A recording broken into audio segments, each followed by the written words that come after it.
Hi, this is Don Biggs from the 92-93 Binghamton Rangers. Hi, this is Brandon Boczynski. This is Grady Wittenberg, the voice of the Binghamton Senators, and you're listening to the Power Play Post Show.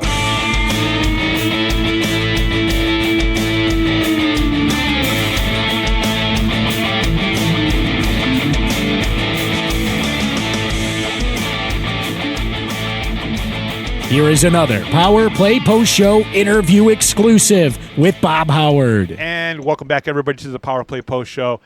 Great to have this gentleman on. He comes to us from the Binghamton Black Bears. He's one of their defensemen. He's probably got the coolest name on the team. I'm going to say that right here, right now. He is Dakota Bohn. Dakota, thank you very much for coming on the show. We really appreciate it.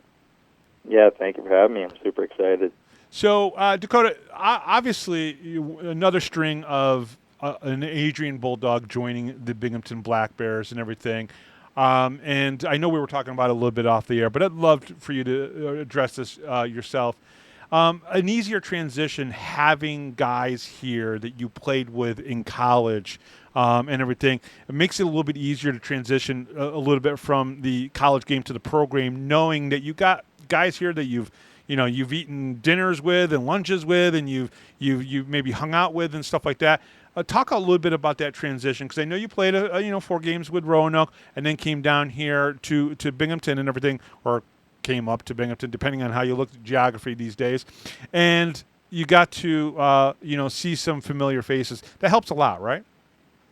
Yeah, the transition coming here from Roanoke was super easy. Having guys that I played with before, Brennan Stanko, Dan Stone, Connor Smith, it just made it super easy and smooth. Like, I played with those guys, for Dan Stone a couple of years, Connor for 4 years, and Stanko as well for 4.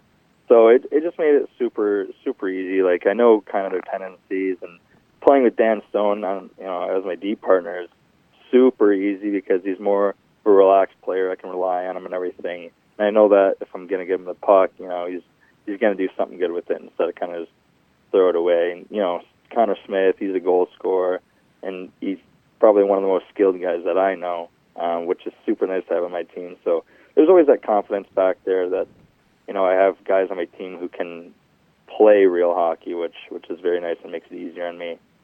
Absolutely. Now, you grew up in Saginaw, Michigan.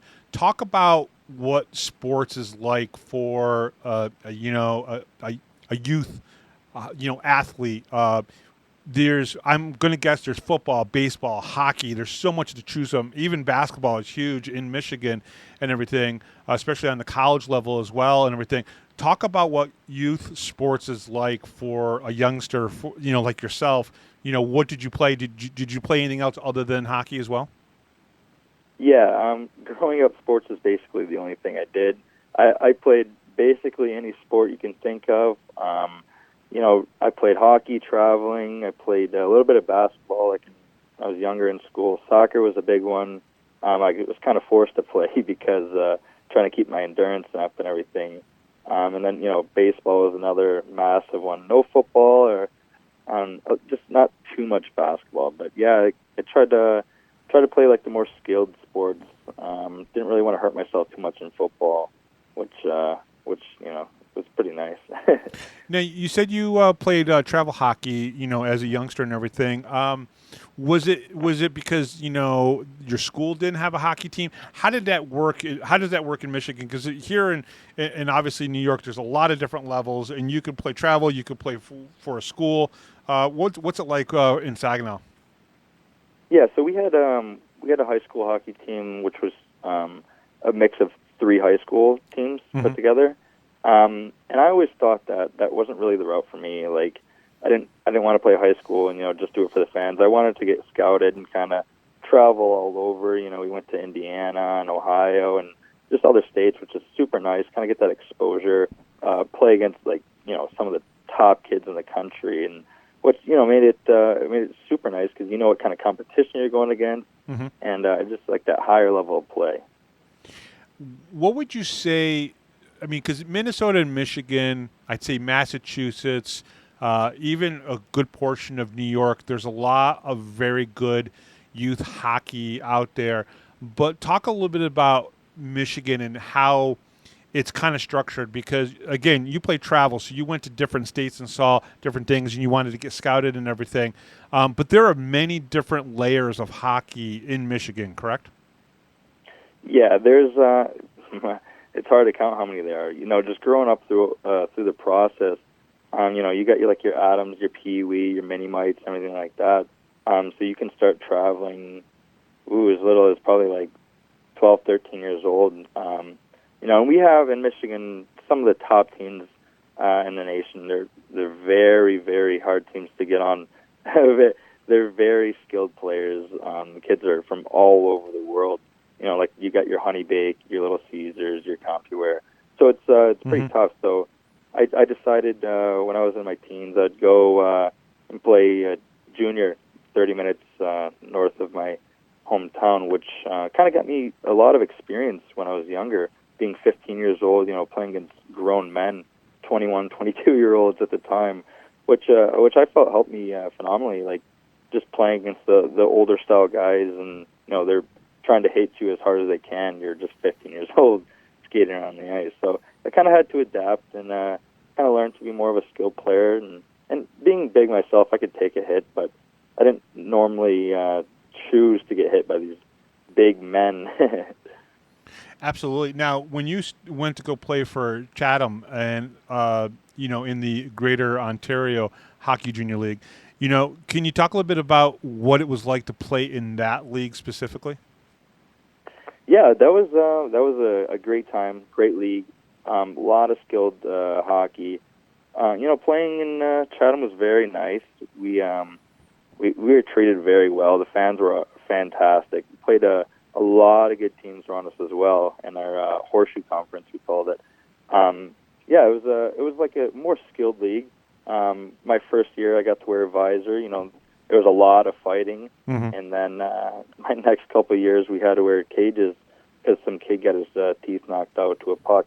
Ooh. So the fighting kind of stopped there, and it was a lot of more physical play, and guys thought they could kind of get away with whatever on the ice, which made it tough because you really couldn't fight them if you wanted to, so you kind of had to rough them up and hit them a lot. But yeah, very very skilled league, and I enjoyed my time there. It was very nice. What did you learn about yourself as a player when you went to that? Because I would imagine when you're playing for Chatham for those 3 years, you're away from home at that point, right? Yeah, that was my first time away from home, actually. So it was completely different. I lived with a billet family. They treated me nice, and yeah, it was just completely different. Like just not being at home. I didn't have to go to school or anything like that. So it was mainly just hockey. It was just working out, staying in shape, and playing hockey and traveling. Which it was a good time in my life. I learned I was more of like I would say a skill guy. I think like more of a power play guy. That's kind of where I embraced my role, and I think that's where things started for me. Was on the power play. I was putting up good numbers, which was very nice. I was getting scouted and recruited heavily, which kind of led me to Adrian. Yeah, I was going to ask you. So now, when you got to Chatham, was that when you knew that you wanted to keep going in hockey and have more of a career in hockey? Because obviously you got scouted. Obviously you made your way to Adrian. We'll talk about that in just a few seconds and everything. But was there a point, an age that you said, yes, this is what I want to do beyond even maybe college if possible? Yeah, I knew ever since I kind of got into hockey at a young age, I knew it was kind of something I wanted to do my entire life. Just being able to travel all over and kind of doing something you love for a living is just one of the most satisfying things. Now, at the same time, so how does Adrian come about? How do you get scouted to go to Adrian? And I know, obviously, Adrian's obviously in Michigan, so it's it's one of the schools that you were probably familiar with. But how did you get scouted to Adrian? It's a funny story, actually. After one of our games in Chatham, the assistant coach for Adrian at the time, Justin Fisher, he just told me that they had won a national championship there, and things were looking good for the school, and they're going to win it again and everything. And I was just thinking to myself, man, that sounds awesome. I want to win a national championship. So I went and toured that year, and the next year that's where I went. Now, you obviously go there, and you spend 4 years there. Okay, so let me ask you this. You said, oh, I want to do hockey for the rest of my life and everything, but you got a degree from Adrian, right? Yes, I did. No. I got a – oops, sorry. No, I was going to ask you, what'd you get a degree in? Yeah, so I got a bachelor's in business management. Gotcha. I didn't do an undergrad at all. I had a whole bunch of classes I was taking. I kind of didn't pick a certain one, so – So obviously having the degree is very important because when you're done with hockey, maybe you'll coach, maybe you'll do something, in the front office if you wanted to, and everything. But while at Adrian, that's different style of hockey than when you were at Chatham, correct? Yeah, it was. It was a lot of. It was good hockey. Like we were pushing. We were beating teams. We weren't stopping after however many goals. We always wanted to win. We were dominating. It was just different. We were, in my eyes, the best in the country for 4 years. So I mean, yeah, it was just beat teams down, hit them, and we had our systems which were perfect systems. And they always worked, and it was just super nice to kind of be, in an environment like that, which. With guys battling next to you every single day, doing what they should be on and off the ice, and kind of just getting to work every day. Dakota, you mentioned systems and working, and obviously Adrian was very successful. One of the reasons why I think Binghamton has been good this year, and this is in my opinion, I call it the Bill Belichick effect, right? It's where when you put in a system that works and everybody knows the system, it doesn't matter which player plays where. I mean, Connor McNamara played a forward and got an assist. We're all trying to figure out where the assist came from, but he got the assist, and that's okay. But my point is, though, is that the Bill Belichick effect is you put a system in place, everybody knows the system and how to play the system, whether it's on defense, whether it's on the forwards and everything, and you can win. We've seen that with Donald Oliveira going back and forth between forward and defense. Same thing with Jesse Anderson. You got Tommy Ray, who's sometimes the extra forward, and he's being asked to sometimes play on the top line and everything. Talk to me a little bit about the system a little bit more, especially here in Binghamton now, and what Coach Sherwood has put into place, because it seems like the systems keep working no matter who's playing what position. Yeah, no, it does not matter. Our team is very versatile. You can kind of put anyone wherever you want, 13 forward, doesn't matter, first line, we will get the job done. Like, that's, at the end of the day, that's what we're looking to do, right? You can put anyone on the power play, anyone on the PK, we roll lines, right? Like, it's just super effective that we have all this group of guys that will, do what it takes to win games and, to eat pucks and everything. And Tyson Kirky, being a captain, he's one of the best captains I've had. He does all the little things that matter, which makes everyone else want to do the exact same thing. It just makes it super nice. Our system's working. We're scoring goals on the power play. We're penalty killing. We're doing all the things that matter. So all we have to do right now is just keep up the hard work. One of the things that I have brought up in talking about, the games after the games and everything, especially the next day, is that secondary scoring. It really just feels like that when you look at, Binghamton's top scorers right now, which is Tyson Kirkby, Nikita Ivashkin, Connor Smith, right? Those three guys just, and when Brendan was here, oh my gosh, he was on fire, which is the reason why he got the call-up and everything. But then you look at the rest of the roster, and it's like, you got yourself at 7 goals. You have like 5 or 6 other guys at 7 and 8 goals on this team. The secondary scoring is so spread out that right now every single player on the team has a goal. How important is that for a team to be successful, to have that scoring spread out so well from the fourth leading scorer all the way down to the last leading scorer? Yeah, no, it's huge. It's huge to kind of share the workload, right? We don't want just 1 or 2 guys, getting our goals, because that kind of makes them, targets to other teams. Mm-hmm. So it is super helpful and super nice that we have guys who can score, whenever. Saw him a couple weeks ago, tied the game up in Danbury, which is huge, right? Like we just need players like that who are all around good players and can shoot the puck and score. Like that's what it takes to be on a winning team. Everyone kind of has to contribute and do their part. How did it feel to get that first goal of the season when you did? Your first professional goal?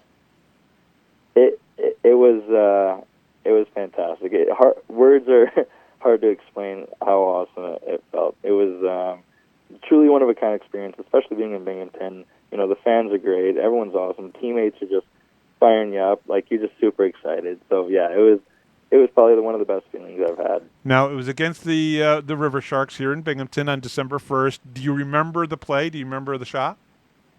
I kind of do. I mean, yeah, I came in on it was a 5-on-3, correct? Coming in, and I just ripped it. I didn't expect it to go in. I was kind of shooting for a rebound and see if one of our guys could kind of bang away at it. But yeah, I saw it go in, and I did the little waddle. Which I was my girlfriend wanted me to do that, so I did it for her.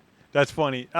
So let me ask you a question. As a defenseman, when you're going and taking a shot, whether it's from the blue line or you're trying to pinch and come in and to help out the forwards and everything, how difficult is it to make the decision to take the shot or pass it over to somebody else?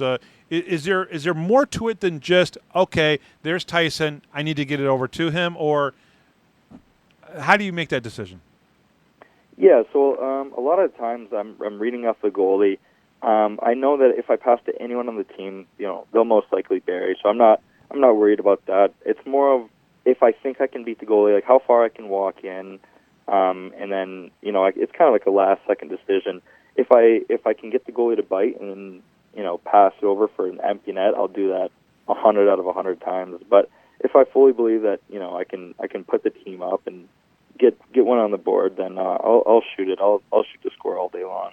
Yeah, you've had 2 multi-goal games so far this year. I got to imagine you're pretty happy about how the last 3 or 4 weeks have gone. Oh yeah, I'm more than happy with how I've been playing so far. And let's see here. You did have the one game. Now this was against the Watertown Wolves, where I believe. Dakota. I'm trying to remember. This was the crazy game against Watertown, where Verbeek, their head coach, might have been trying to send out his players, and that got stopped and everything. When a game kind of gets out of control like that, and I would put the onus, 90% of the issue was really on Watertown. Tate Leeson was kind of running around doing whatever he was doing. Trevor Lord was having issues and everything. How do you guys kind of stay mentally in check during games like that? Because, I mean, I know you had 12 penalty minutes, and that's not normal for you in that particular game alone. So talk a little bit about the mindset going into the second and the third period when you know that Watertown is kind of losing their marbles a little bit.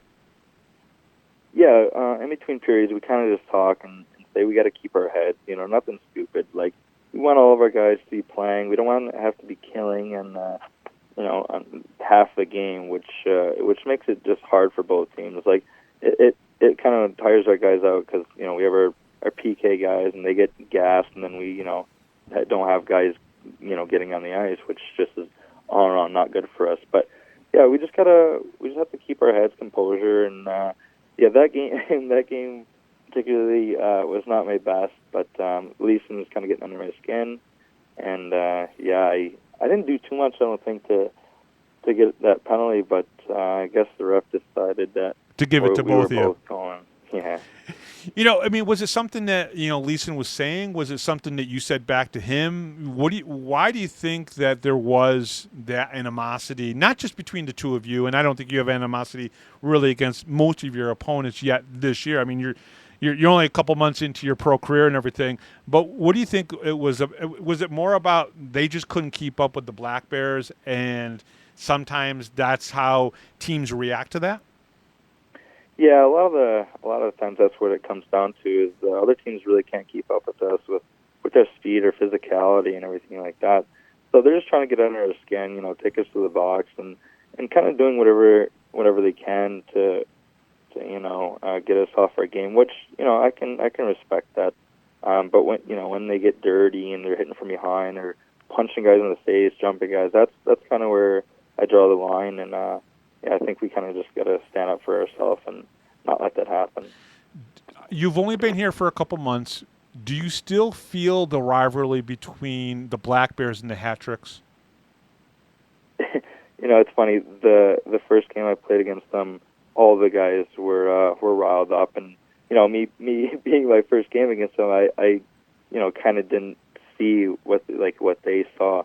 But after the first couple of shifts, I understood exactly what they were kind of saying and feeling. So yeah, I feel it. It's every game against them is a grudge match, and they don't hold back, and neither do we. And I think it makes for a good hockey. So well, it's nice. That first game you were talking about, 6-2 win, you had 3 assists and were the second star that night. So you obviously got right into playing well against the Hat-Tricks, because you guys have had some really good success this season against the Hat-Tricks, and now you have to kind of follow that up with 4 games against them, 2 in Danbury this weekend, and then of course 2 back in Binghamton. You guys have been successful in Danbury this year. Why do you think that is? Yeah, I think some of our guys feed off the crowd, which is super nice. Like their crowd just tries to get in our heads and everything, and our guys kind of go out there and show them that they can kind of just sit down and watch us dominate. Which yeah, I just feel like our guys love the wildness kind of that occurs at that rink. It's fun playing there too. Like everyone's kind of chirping you, and maybe the refs aren't the best, but that really doesn't matter. We kind of play through anything. Talk a little bit about the decor for a second. I know it's kind of changed around a little bit. Sometimes Donald Oliveri is on the decor. Sometimes Jesse Anderson is. And now Jake Schultz has kind of returned from the team after being up in the ECHL and everything. What would you say? If someone said to you, describe what the defense is like for the Binghamton Black Bears, how would you answer that? If I had one word, I would say dominant. We got some big guys on the back end, a lot of skilled guys. We can play the body, we can play the puck. Anyone can do anything back there. It's super nice to know that once you get off the ice, these other guys are going to go and do exactly what you want them to do, and kind of get the pucks out, make the simple plays, easy passes. The first pass out of the zone, very crucial. Just doing the right things, and we got some great leaders back there. We got Wally back there who's been around, and he knows what he's talking about. So I always listen to him when I can. Jake coming back, it's huge for us. Just a big body, 4 points his first game, which fantastic. Like just kind of great all around, which is very very helpful for the team. Who's the guy on the team? Who's the guy on the team that you've gone to, asked for advice, talked to because they've been in this league for a while? Is there a particular guy that you've gone to? You just mentioned J.G. Walters. Was it him because obviously the commonality of playing on defense, or is there somebody else on the team that you've kind of been able to go to and get advice or information from? Yeah, I talked to Wally a lot, but I also talked to Tyson Kirky. He's probably one of the guys I go to the most. He helps me with a lot of stuff on and off the ice, which is good. I think we have a good chemistry there. So I always go to Kirky there. I've always seen him smiling. Does he never not smile? Is there ever a frown on Tyson Kirky's face? Because I've never seen it. No, not really. He's always happy, especially when he gets to see me at the rink. He's always smiling, and we always have a good time. Now, how is your relationship with Coach Sherwood? He's an interesting guy because he's a younger guy. He's not one of the older coaches in the league and everything, and he's cutting his teeth as well. As a coach and everything. He played in the FPHL. He's played in the Fed and everything. What's the relationship between you and him like? Yeah, no, it's great. He's a great coach. Definitely one of the best coaches I've I've been around. He's super nice. You can talk to him about anything. It doesn't really matter. He gets involved in drills, and he gets involved in like the games that we play after practice. So it's just super nice to have a young, fun coach like that who kind of understands the team and is able to kind of just get in there and have fun with us and kind of joke around and kind of be one of the boys while also being a stern coach during games and when he needs to be. So. Yeah, I was going to ask you, after some of the games where you guys have lost, there was the first regulation loss against Watertown, and there was a game against Elmira. Obviously, the couple games here against Danbury where you guys lost in the shootout in the overtime. Does he give you guys did he give you a rash of shit after like a period during an intermission or after the game, or is it more providing good critiques instead? Yeah, there's been a couple periods where he's ragged on us only because we needed it, right? Yeah. Like we kind of needed to be yelled at and kind of told that we're not doing what we should be doing, right? But most of the time, yeah, it's always giving little critiques, like trying to help us out, not really yelling at us, always giving us good examples and trying to help us out, because he wants to win, we want to win too, and he understands that some games aren't our best games, and it's not always going to be perfect how we draw it up on the board. So he's just trying to show us some light and trying to just help us out while trying not to put us down. So let me ask you this question. I've asked I asked Stanko this question. I believe I asked Tyson Kirkby this question. So I want to get your opinion on it. At the beginning of the season, we had 4 Adrian Bulldogs, and we have a lot of SUNY-AC guys that play on this team. If we took right now you, Dan Stone, and Connor Smith and pitted you guys up against 3 of the SUNY-AC guys through, Sam on one end, Connor on the other end as a goaltender, and did some 3-on-3, who's winning that? Is it going to be the SUNY-AC guys, or is it going to be the Adrian Bulldog guys? I feel like that's a loaded question, but I think the Adrian boys would prevail on that one. Now I got to ask why. Why do you think that? No, listen, I'm not trying to pit anything against you guys. You guys are awesome. Every single one of you players have been great, especially here on the show and everything. But why do you think the Adrian guys could hold their own against the SUNY-AC guys? Yeah, we're just a bunch of young, tough guys who know how to play hockey. That's all. No, but like a lot of the Adrian guys, they got chances to go to D3 offer. They got the D3 offers and everything. You can go play anywhere. But we all chose to kind of go to Adrian because it was a nice place to play at. We wanted to win that national championship, like have that chance.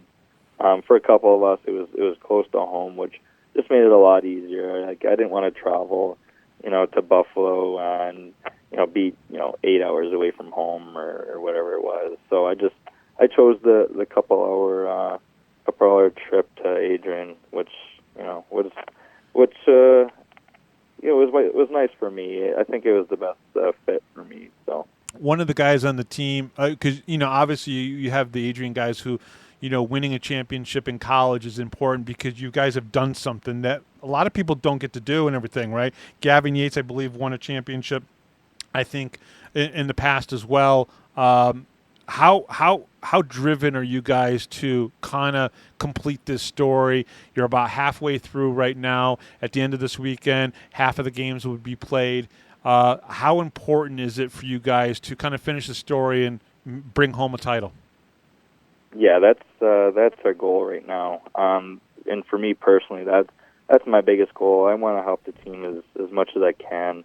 I just want to win a championship. Like that's all I ever kind of think about. I try to work as hard as I can. I try to battle everyone in practice as much as I can, because in the end, I might seem like a hard, annoying teammate on the ice, but I think they understand that it's for the best, and I want them to get better as well as myself. Awesome. Dakota, thank you very much for coming on. We truly appreciate it, and good luck the rest of the season. I know I spoke to you for a few minutes during one of the jersey auctions. I was standing next to Egbert, who scared the crap out of me. A big goalie should not be able to sneak up on somebody like he did, but he did, and I think you came over when I was talking to I'm not really sure which guy, but you came over, and they said, hey, this is Bob. He's the one that does all the podcasts and everything, talking about the team and everything. But it was good to see you, and I hope to see you in person again soon and everything. But good luck with the rest of the season, and thank you very much for coming on. Thank you. Awesome. And we'll be right back right after this, right here on the Power Play Post Show.